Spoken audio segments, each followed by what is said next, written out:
It's finally here, the much anticipated Season 2 for Sea of Thieves. After the relatively small Season 1, is this the new content drop we've been waiting for? The actual start of the biggest year for Sea of Thieves? To put it bluntly, no. At least in my opinion. We'll talk about why in the video and I'll cover all the content added in depth and I'll be as honest as possible. So without further ado, was Season 2 for Sea of Thieves worth the wait? We'll start off by outlining the new features and content for Season 2, so you can grasp how much has been added compared to Season 1, the previous monthly updates and the named updates from launch until anniversary. First up, the biggest new addition, the Fort of Fortune. This was the giant red skull featured in the trailer with the epic music and is ushered in by a horn blaring across the seas, but what does this do differently compared to your regular fort or Fort of the Damned? Well, I hate to say it, but not a whole lot. On first arrival we have the same skeleton fort music with the same cannons firing at you. Setting foot on the island reveals nothing has changed in terms of atmosphere. The fort consists of 18 waves, yes, 18 waves of skeletons with captains appearing every few waves. When you kill them, they drop a villainous skull and a map for your current fort, which will have a tool buried at. This can be a chest of rage, ammo chest, firebomb crate, Asherwind skull or a stronghold keg. Essentially, Rare have built this in to reward you with offensive tools to make the fort less grindy. This time, on the 16th wave, we get to fight the mutinous helmsman. On the 17th wave, instead of fighting a skeleton lord, you get to fight 2 more skeleton lords at the same time. The same ones from the regular fort, the Duchess and the two-faced scoundrel. No new moves, no new gimmicks. After the 3 lords are taken down, can you guess who you fight on the last wave? That's right, a giant crap. Oh, it's just an Ashen Lord. Right.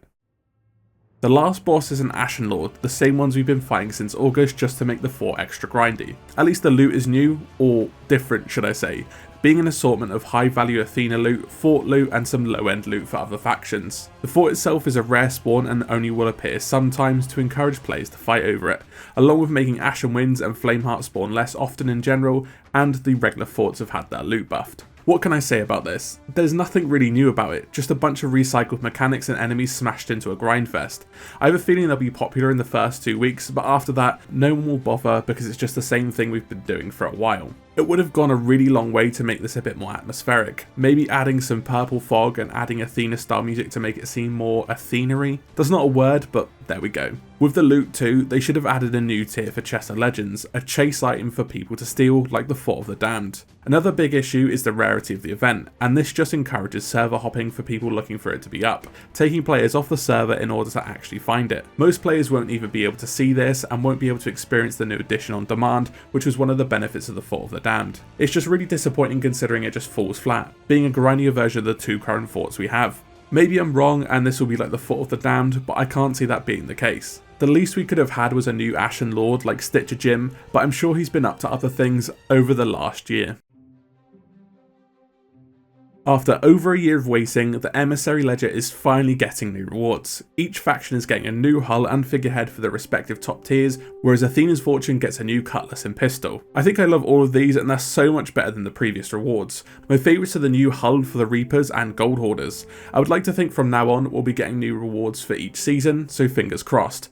But these rewards are not available until the end of May, which I sort of get why to give people a chance. On the other hand, everyone now has to wait 6 weeks for these new rewards, not just some people. There's also a new tutorial system to educate new players about the Emissary system, which is always nice but not really anything of note for old players. Still, the more emissaries, the better. Speaking of emissary play, the new event is called Reapers vs the World. This involves adding rewards for each company for simply completing emissary challenges, like reaching level 5. Each of the 3 main factions receive a piece of equipment and the Reapers have a separate challenge. Depending on how many flags you return from each faction, you'll get a hat based from that faction. They're just the headgear ripped straight from the costumes. It's nice to mix and match, but they really should have more Reaper cosmetics, like the Servant of the Flames hat. To be honest, events are just a letdown again. They just aren't very intuitive and don't offer anything worth chasing.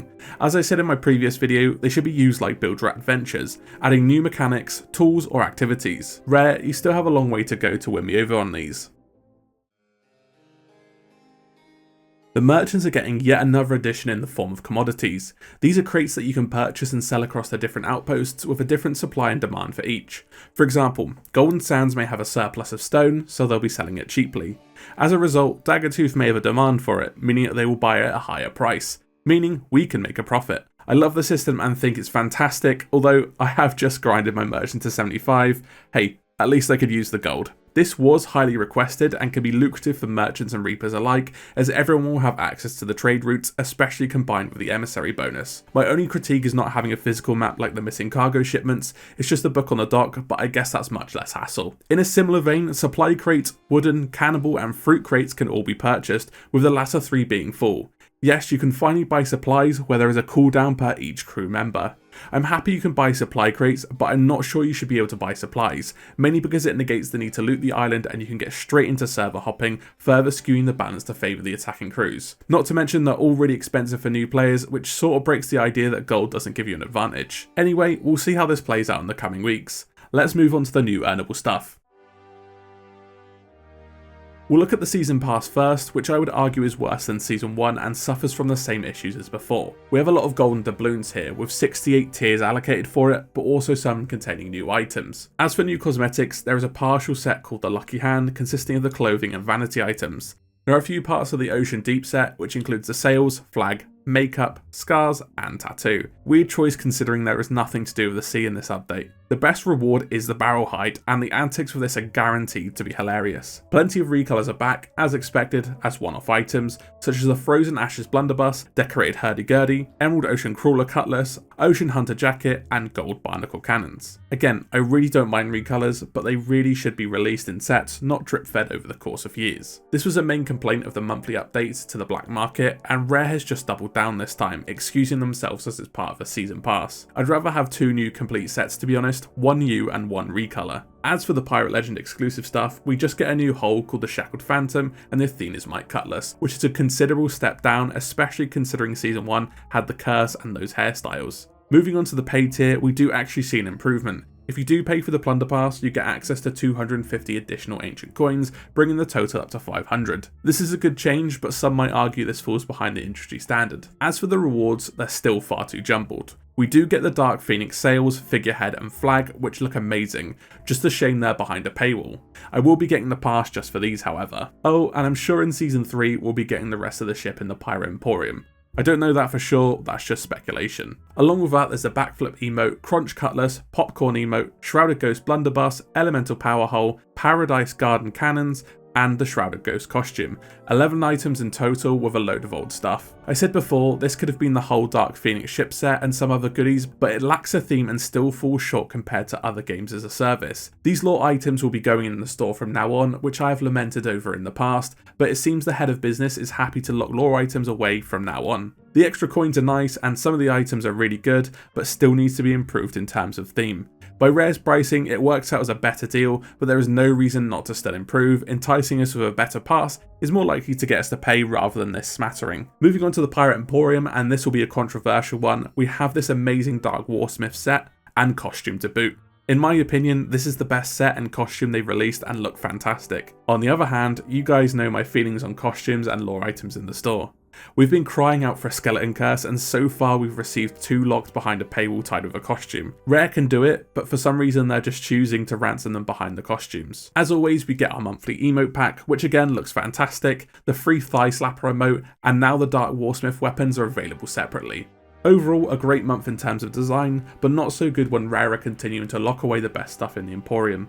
On that note, we do also have 2 more recolors in the regular stores, the Regal Sovereign clothing set and the Cultured Aristocrat set, with the latter being a full set, including ship parts. The Regal Sovereign set is okay, not my cup of tea, but the Cultured Aristocrat set looks fantastic, with the pistol being a gold recolor of the Ebony Flintlock. The earnable cosmetics still fall a bit short, whereas Season 1 had the Dark Adventurers set, we have no such equivalent this time around. Season 2 is a slight improvement over Season 1, but has many problems carried over and falls short in other ways. The content here feels light again for another 3 months, and begs the question if this will truly be the biggest year for Sea of Thieves. I hope that comment was reserved for the last 2 seasons, because this is definitely not reflected in Season 2. We know big things are coming later this year, but for now, Sea of Thieves remains relatively underwhelming, especially with regards to the team's comments on this year's content.